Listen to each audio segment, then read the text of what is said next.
புதல்வர் சேதம் அடையா நடந்திடுவார். இலைகள் முதிரா மரங்கள் போல இவர்கள் நல்ல கனி தருவார். இலைகள் முதிரா மரங்கள் போல இவர்கள் நல்ல கனி தருவார். சத்திய வேதம்.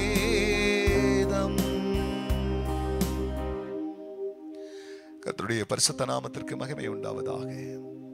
ஆண்டவராக இயேசு கிறிஸ்துவின் நாமத்தில் வாழ்த்துக்கள். கிருபையும் சமாதானமும் உங்களுக்கு பெருகுவதாக. அன்பானவர்களே, இந்த நாள் என் தேவனாகிய கர்த்தர் நமக்காய் கொடுக்கின்ற அவருடைய ஆலோசனையானது ஆபகுக் 2 அதிகாரத்தில் 2 வசனம். அப்பொழுது கர்த்தர் எனக்கு பிரதியுத்தரமாக, நீ தரிசனத்தை எழுதி அதை கடந்தோடுகிறவன் வாசிக்கும்படி பலகையிலே தீர்க்கமாக வரை என்று சொன்னார். அன்பானவர்களே, இதோ தேவன் ஆபகுக்கு சில தரிசனங்களை அவர் காண்பிக்கின்றார். குறித்த காலத்திற்கு தரிசனம் வைக்கப்பட்டிருக்கிறது என்று ஒரு வார்த்தையை சொல்றார். அது ஏற்ற சமயத்தில் நிறைவேறும். அது பொய் சொல்லாது. அது முடிவிலே விளங்கும். அது தாமதித்தாலும் அதற்கு காத்திரு என்று கர்த்தர் சொல்வார். நம்முடைய தகப்பனாகிய ஆபிரகாமுக்கு தேவன் வாக்குத்தத்தம் பண்ணினார். நான் உன் சந்ததியை பெருக செய்வேன். 25 ஆண்டுகள் அவருக்கு தேவன் பிள்ளைகளை தரவில்லை. அவர்களுக்கு வாக்குத்தத்தம் பண்ணின பொழுது, உன் தேசம் தன்னுடையவர்களால் உடையதாய் அல்லாத தேசத்திலே அவர்கள் பிரியமல் அடிமைகளாய் இருப்பார்கள். பிறகு 400 வருஷங்கள் அவர்களை கொண்டு வருவேனார்.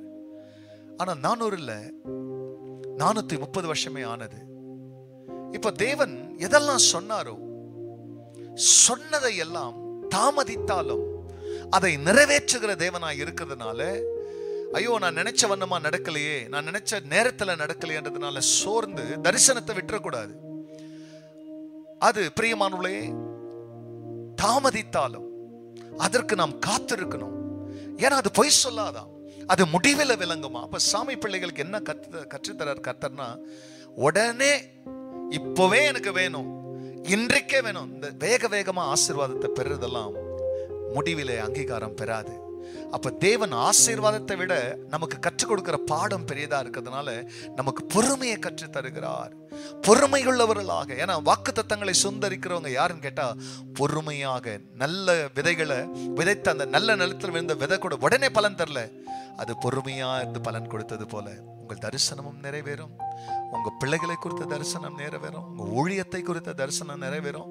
பிரியமானவர்களே, தொடர்ந்து வேத வசனங்கள், எழுதப்பட்ட வசனத்தை வாசியுங்கள். கர்த்தர் உங்களை ஆசீர்வதிப்பார். கண்களை மூடினவர்களாய் ஜெபிக்கலாம்.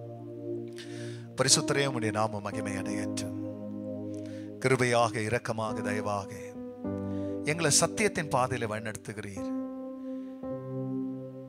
வேத பிரியராய், தேவ புதல்வராய் தொடர்ந்து பிள்ளைகள் நடக்க உதவி செய்யும். ஆசீர்வதியும். இயேசுவின் நாமத்தில் பிதாவே, ஆமென், ஆமென். வேத பிரியர், தேவ புதல்வர் சேதமடையா நடந்திடுவார்.